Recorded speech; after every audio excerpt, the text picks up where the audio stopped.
현직 음대 교수들이 수험생들에게 고액 과외를 하고 입시에서 높은 점수를 몰아줬다는 의혹이 제기돼서 논란이 됐었는데요. 이런 상황을 막기 위해 교육부가 대책을 발표했습니다. 입시 비리에 연루된 교수들은 최대 파면, 학생들은 입학 취소도 가능하게 한 건데요. 자세한 내용 교육부 출입하는 황대훈 기자와 짚어보겠습니다.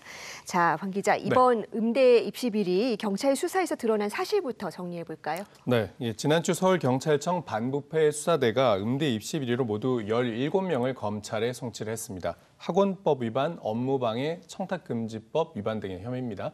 이 가운데 입시 비리를 주도했던 브로커 A씨와 대학 교수 B씨는 구속이 됐습니다. 소위 마스터 클래스라는 제목으로 수험생들에게 불법 과외를 한 교수들이 모두 13명이고요. 이 가운데 5명은 음대 입시 심사에서 자신이 가르친 수험생들을 직접 평가해서 대학의 업무를 방해한 혐의를 받습니다. 학부모도 2명 있는데요. 자녀가 대학에 합격하자 교수에게 현금과 명품, 핸드백을 건넨 혐의고요. 서울대 음대 학과장이었던 교수 C씨도 합격자들을 대상으로 비공식 제자 오디션을 하고 금품을 받은 혐의로 함께 검찰에 넘겨졌습니다. 네, 그렇다면 구체적으로 이 입시 비리가 어떻게 이루어진 겁니까? 네, 우선 이 입시 브로커 A씨라는 분이 서울 강남구와 서초구 일대의 음악 연습실에서 수험생들을 대상으로 성악 과외를 모두 679차례 진행을 했습니다. 과외 교습소로 신고도 하지 않은 상태였고요. 여기서 돈을 좀 더 내면 대학 교수들에게 수업을 들을 수 있다, 이런 식으로 불법 과외를 알선해 준 겁니다. 교수들은 총 244번의 불법 성악 과외를 하고 1억 3천만 원을 챙겼는데요. 목을 푸는 발성비만 7만 원에서 12만 원, 교수비는 한 번에 20에서 30만 원을 내야 됐고요. 여기다가 레슨비, 되관료까지 수험생들이 지불을 해야 해서 한 번에 최대 70만 원까지 내야 되는 고액 과외였습니다.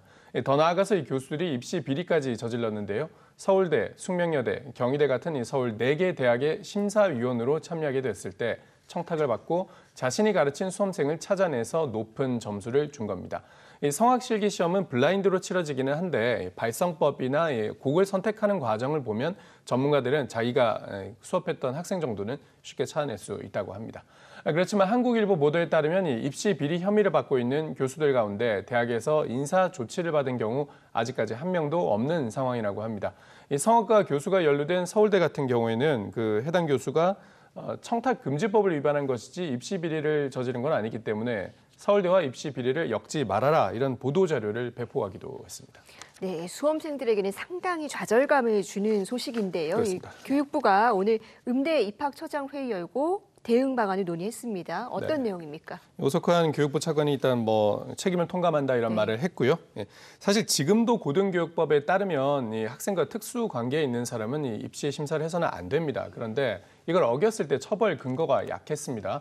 그래서 앞으로는 특수한 관계를 알리지 않은 경우에 형사 처벌까지 할 수 있도록 고등교육법 개정한다고 하고요. 5년 이하의 징역 또는 5천만 원 이하의 벌금이 언급되고 있습니다. 징계 양정에도 입시 비위 항목을 신설을 해서 고의 중과실인 경우에는 파면까지 할 수 있도록 할 예정입니다. 이건 규칙 개정이라서 이번 달 내로 공포가 될 건데요. 지금도 사실 고의나 중과실이 있으면 파면 또는 해임을 할 수 있습니다. 대학이 결정을 하면 되는 건데요. 이건 좀 더 규정을 명확하게 만들어주자는 취지로 보입니다. 또 입시 비위 조사의 실효성을 높이기 위해서 징계 시효를 3년에서 10년으로 연장하는 방안 추진하는데 이거는 법 개정사안이라서 국회를 거쳐야 됩니다.